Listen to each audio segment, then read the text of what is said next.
sports. And I guess that just takes us into the biggest topic that's been going around since Sunday morning. I think we found out at like maybe like 1:30, 1:45, just the Kobe situation. And everything we heard, man, we lost a global icon. I mean, we basically lost our Jordan. Right. Yeah. So. It really is like, especially our age group, it really is like Jordan to us. Like, we was too young to watch Jordan in his prime, watch Jordan grow, watch him become Jordan. But Kobe was drafted in 96, same year we was born. You know what I'm saying? So we like really watched Kobe from him being a teenager, going through the ropes, to his championships, to him just being great in general.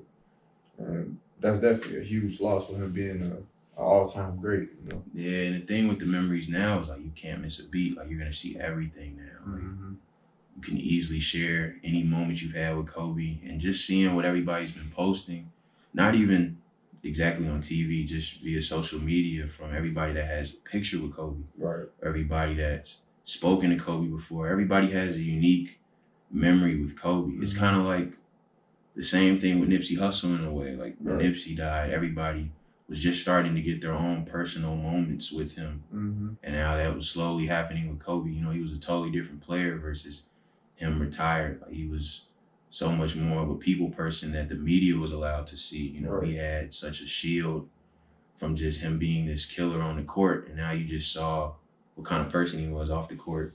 It's just a totally different Kobe, to be honest. And we didn't get to experience that how we thought we would. I mean, 41 is ridiculously young. Right, yeah. And I mean, he didn't only shape it for us, like watching him.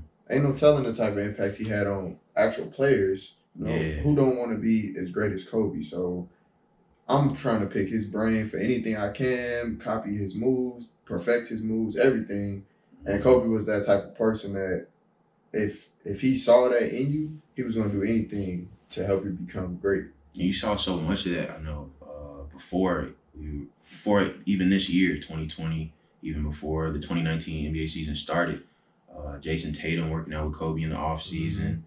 Donovan Mitchell said he used to text Kobe, D-Wade all the time, just trying to get extra information from them, trying to learn his game, trying to better his game, so many people were just studying Kobe, and Kobe was just such a willing person to help.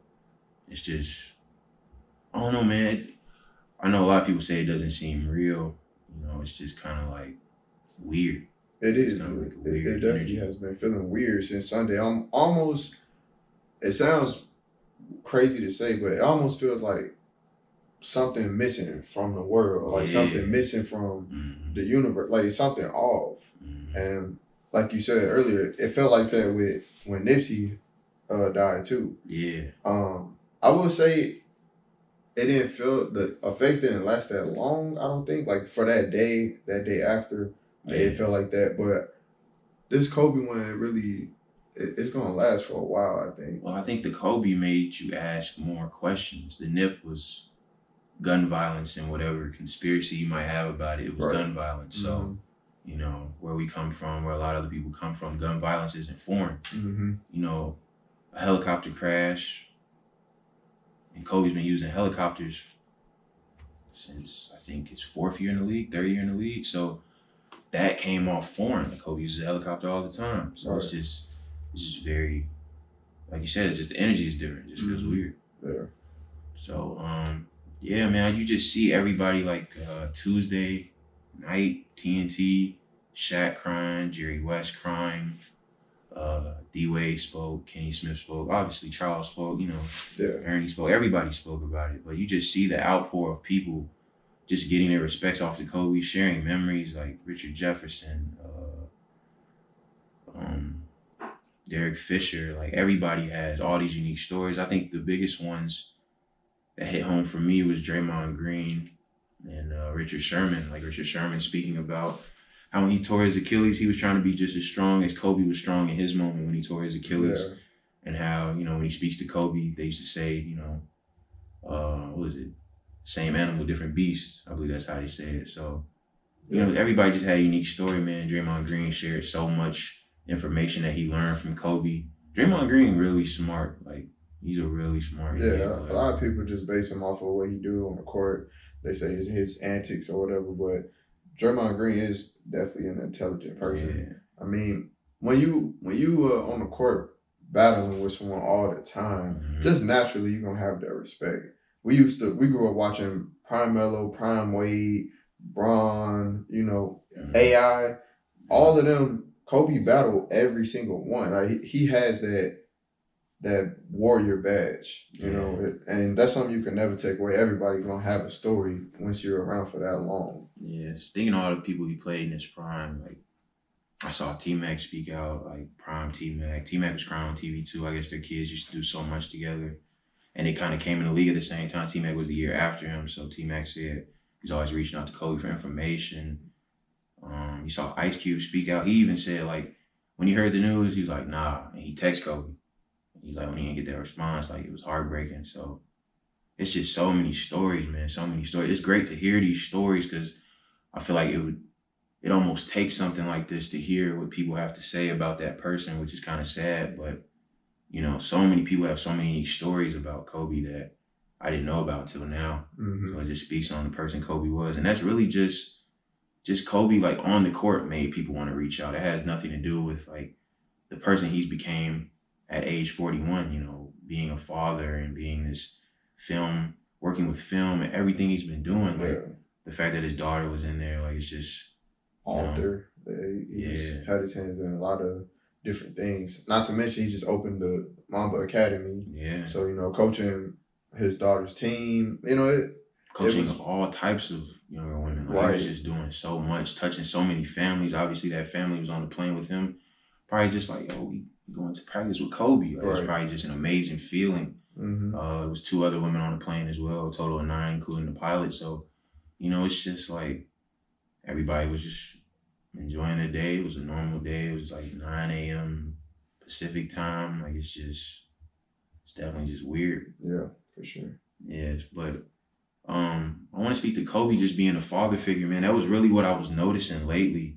Not even just social media, but I watch a lot of podcasts, and I'm not going to speak on nobody else's podcasts on my own podcast. Right. But, I watched a whole bunch of other podcasts that Kobe has been on, and it was really just great to see him break down not only the game, but what he was becoming as a father, how he was interacting with so many people. Like, I used to think Kobe wouldn't do things like this, like how Jordan wouldn't do things like this. Mm-hmm. Like, Jordan wouldn't just get on a platform and just give you gems. Like, you would really have to know Jordan to get that. Mm-hmm. Like Kobe was giving out gems like every week, kind of like that Will Smith kind of thing. Where like every week it would be some type of clip where Kobe was saying something that was like, I gotta play this back. I gotta save this. I might want to listen to this. Like people were saying that. Like I was listening to Kobe every day before a game or, before I would do something in life. Kobe was just that motivator in a way. Like even the Muse documentary that comes on Showtime, like that was huge, man. I used to watch that a lot, especially around Christmas time. Like just, I don't know, just admiring who he was, just seeing what he was doing off the court, him talking about his kids. Like Kobe was really open with his mistakes too. And that's like a huge thing that connects with people. Like social media gives people this platform where they try to portray themselves as this perfect person. Like that's your highlight reel on social media. Right. But Kobe used to just share everything he was going through.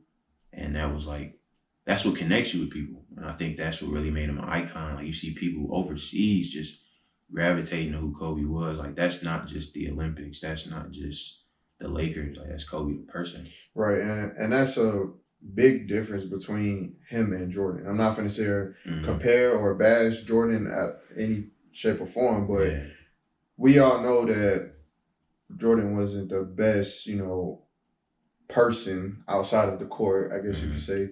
But when you do have someone has that killer mentality on the court and this is how you should be on the court, but they also can teach you life gems, that's something you don't find every day. Like you said, as far as him being a father, teaching his daughter everything that he know about the game, I'm sure, plus also life mistakes that he made.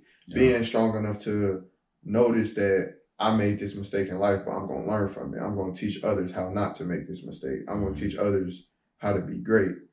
Is something that you just don't have every day. So once you do have it, you gotta really appreciate it. And I think that's what makes the loss so big, because LeBron is also the same way. LeBron's the same way, but you don't really have superstars on that platform that's that willing to drop knowledge all the time, you know? Yeah, and I think that's the thing with the media era. It just allows you to share everything you know at any given time.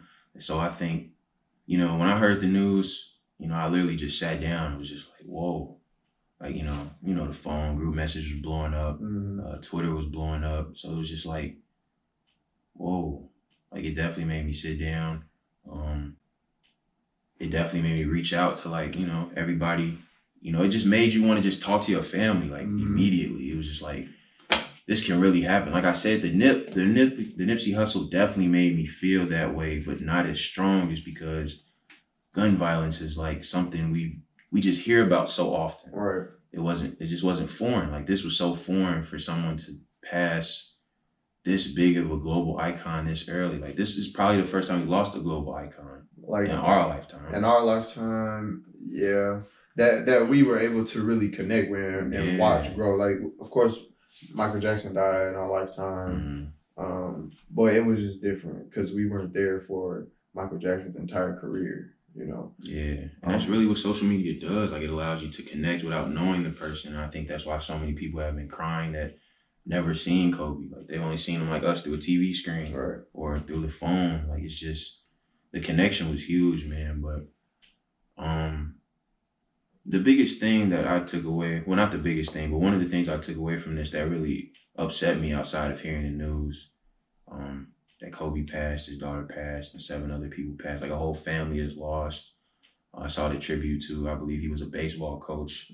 So besides that, another thing that really upset me was just the way they were reporting this via social media. And that's like the whole other thing that really can bother you in this space. Like, it went from Kobe died in a helicopter crash, and it was TMZ reported. So, everybody thinks twice on TMZ already, but that happened, and it was like, nah. So it's just a natural, like, no matter who reported it, we didn't want to believe it anyway. And then it went from all 5 of his daughters, and then it went to, never mind, it was Rick Fox and somebody else. And then it went to Gigi, and it was just like all over the place, man. That's just one, we're in that era now where everybody wants to be first versus giving out the correct information. Which, I understand that people really want this clout for some odd reason, but, you're using someone's death to promote your clout. Like, that's terrible. Right, and that's what's bothering me too. Yeah. Like, you saw, 2 hours after they confirmed that he was dead, and now all of a sudden his shoes selling for $1,000, his jersey selling for $240. It's like, come on, man. His wife really just lost her husband and her daughter. And we lost a great person from the world, and you worried about how I'm gonna make $1 off of them. It's really, like you said, it is the whole social media. It could be good, it could be bad. It was handled terribly. Like, you reporting all this news, and his own family don't even know yet. So I do feel like something should be done. I hope something is done about that, and it's a lesson moving forward. Unfortunately, death does happen, but when it does, at least get it correct.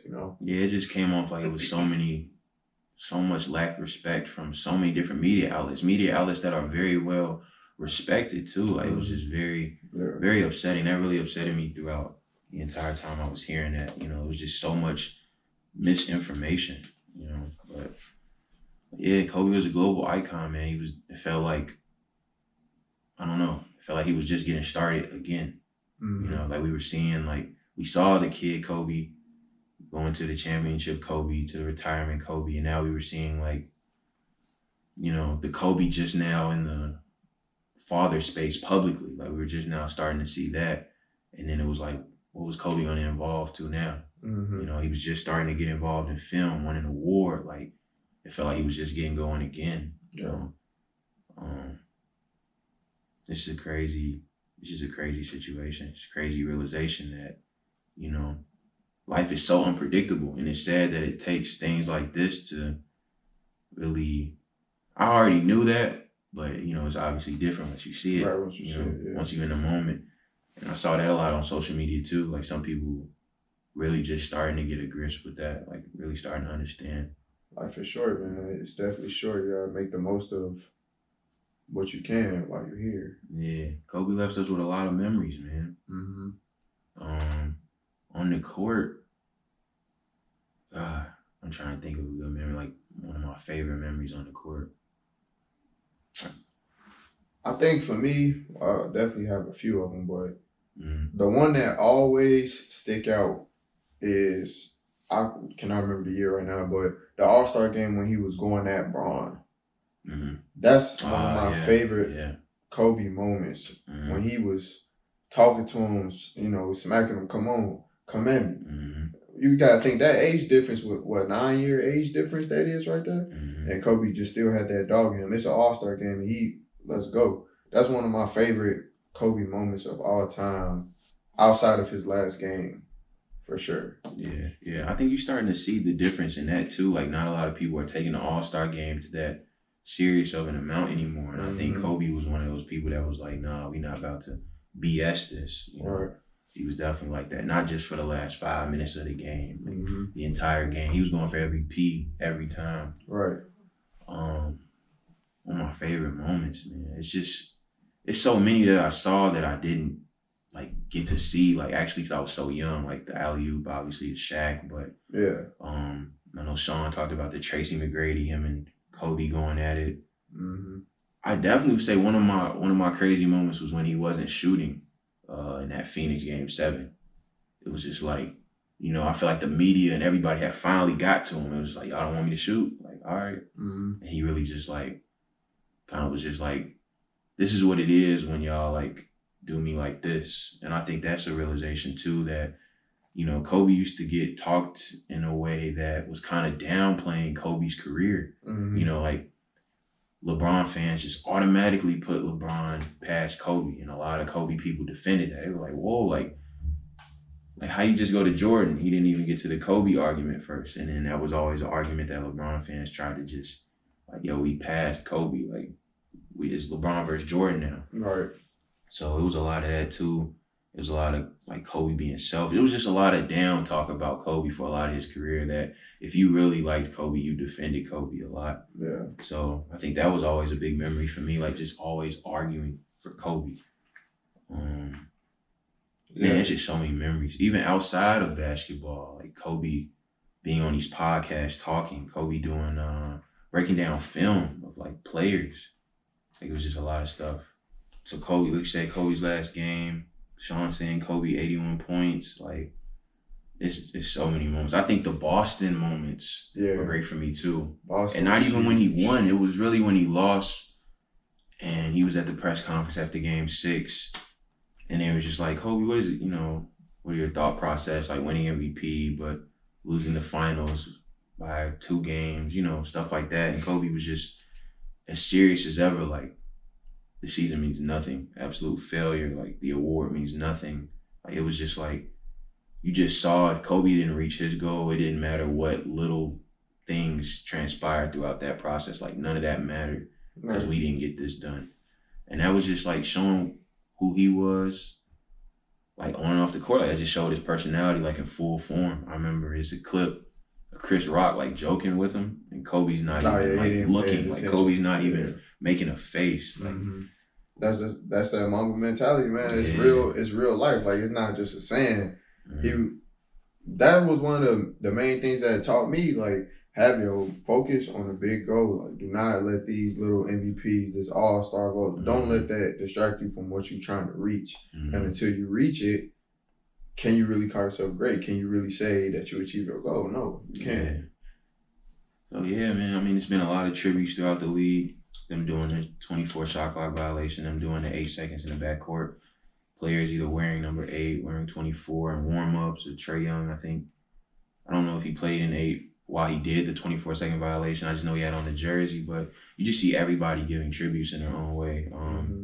I thought Dallas retiring the 24 number was something I wanted like everybody to do, especially at least the teams that he played in the playoffs. Like, for Dallas to do that, I was just like, Well, I know the Spurs and Phoenix gonna do this, right, like, for sure, but, you know, that was, like you said, a classic move. So many memories, bro. Like, everybody just respects Kobe.